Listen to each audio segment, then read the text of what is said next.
আমি সিগারেট খাই। আমার কাছে তো কইলো এক প্যাকেট সিগারেট আনছে আর তুই দুইটা রাখছ। দুটা রাখছি, দুটা রাব্বিরা দিয়ে দিছি, রাব্বিরা না সিগারেট না। রাব্বি আমি কইলাম না রাব্বিরা দিয়ে দিছি। চেক করে পাইছে না সিলেক্ট করে তোর টাকাটা হ্যাঁ চেক করে রাখাইছে না। হ্যাঁ দুটা দিছি। তারপর সে এক মাস করে একটা নিয়ে নিছে, তারপর ওই গোয়ালে যায় আমার থেকে একটা নিছি।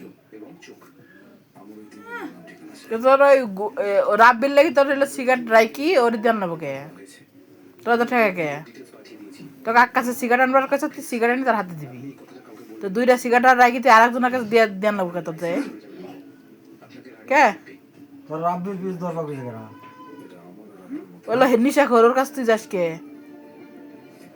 রাব্বি ভালো না বাবা খায় দেহ তো দিল না সেদিনকে পর ভিতরে 500 টাকা নিয়ে খাইবার গেল